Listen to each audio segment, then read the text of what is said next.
Welcome to the quick hitter version of the Mike Wise Show from Pure Hoops Media. Our featured conversation this week is with Hall of Fame journalist Jack McCallum. Jack, like me, knew David Stern well, and he's got a million stories about the great commissioner. 2 points about Stern was when I started covering it, and you're a little young, I think, to remember this, but one of the things he was able to sell was this idea that the best players coming into the league, and this is why Magic was invaluable. Yeah. They were coming out of the 70s. And if you would describe to your listeners how bad, where the NBA was on the spectrum of American sports, you would shock them with how bad. At Sports Illustrated, it was the sixth sport. College horse racing, football, baseball, hockey, NBA. So what happened was David Stern, with the cooperation of Magic Johnson, Julius Erving, Larry in his own way, and then later, Michael, they had this idea you had to buy into the league. You had to sell it. That was kind of the paradigm, that you cooperated. And so when guys say now, well, it's not the same league and they're not as cooperative, well, that's true, but they're coming into a league that, prints money, that they don't go, oh, gee, if I don't cooperate, Indiana's going to go under. That's not part of their DNA when they come in anymore. So I completely understand that. But one thing I just want to say about Stern was that he died the night of January 1st. And I was in fact, I was in Vermont. I was about to start teaching this Jan term course. And I got the news. We all knew that it didn't look good, right, Mike? I mean, I don't think after the stroke. I don't think he ever came out of it. I don't know the answer to that. Yeah. So I was in the room of the house we were renting, and I heard the news. And, I go, oh, this is terrible. I knew it was going to happen. And suddenly, this is hard to talk about, but this wave of emotion came over me. And I was so sad because, and I didn't expect it. It wasn't like, hey, I called up David every 5 days or even every month. But, and I realized, how much of what I was as a professional person was not because of him, but it was tied into this whole story that he was part of the center of. And I started tweeting about it, like all these memories of Stern started, and it was incredible how the response to it. And it's not like I have millions of followers, and it's not like everybody liked him. There was a certain distrust of David who didn't understand what he had maybe done, and understandably violating the Chris Paul trade, the dress code. There's a lot of stuff on the other side. Yeah.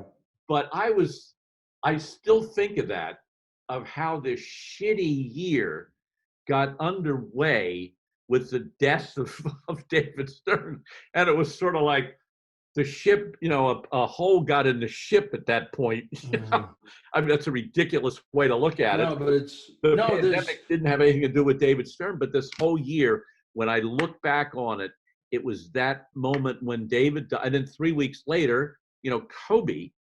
And it was like, what in the hell is going on here just in the little world I occupied, Yeah. To deal with, it really was. No, I'm with you. I'm trying to think if I lost tears. I think I did at the memorial service, because there was a couple moments when people were just so, did you go to the memorial service? Well, I can't, due to reasons beyond my control. I told you I was canceling this class. Yeah. I had to cancel, it was on a Tuesday, and I had to cancel Monday's class.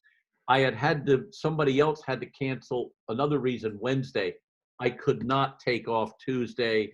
I emailed Diane Stern. I said I would be there. She emails back, Jack, I'm sure he'd appreciate that, but I think there'll be enough people. Enough people there. Yeah, but I did see her at the memorial service, and she did mention she was hurt that you didn't show. No. Yeah, exactly. Well, thank you. But it was, I'm sure you either saw it or heard about it afterwards. And it was the ultimate, like, tough love sort of memorial service. Like, David was really and it was really like it was really like the hard ass teacher in your life that made you what you were and kicked your ass because they knew he could kick your ass, but he would praise you when like that person went away, and we went away for so many people, and yeah, even like we're supposed to cover this guy objectively, and I had the same pang. I mean, Bruce, because Bruce Bernstein, my producer, he knew him so well. He helped, and when I called, we went up to his office. We did the last sit down with him in, like, I think it was Halloween or like the couple days before, and we put it out after that. We spent 90 minutes with him in his office. I mean, he was a little slowed down from when we knew him, but there was nothing in your mind that said that this guy wasn't sure. He was hilarious. Yeah. He was killing me as only he could. Funnier and more acerbic because he didn't have to be so guarded. I'll tell you a story, Mike. I was doing his bio. They asked me to do his biography for the Hall of Fame program. So I was in his office coincidentally the day that Adam Silver kicked Donald Sterling out of the league. Wow. I walked in there, and so you're looking at 2014. Yes. Right. And that because I went into I went to that which was one of the great Hall of Fame nights in Springfield ever.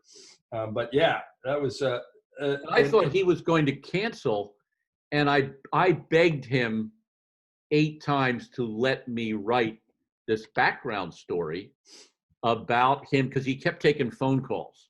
Yeah. I can't say I know he was talking to Adam, but he kept on back and forth. And then we sat there in front of the television and watched Adam.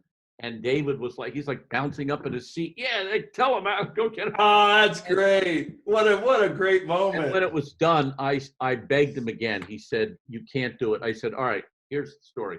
Let me write this story. I'll send it to you because you're telling me it's all, and you're going to find out it's harmless. Because he told me I couldn't violate his trust. I mean, he told me I couldn't write it. I'll throw you out of my office if you're going to write it. But I gave it a try. I emailed it to him quickly.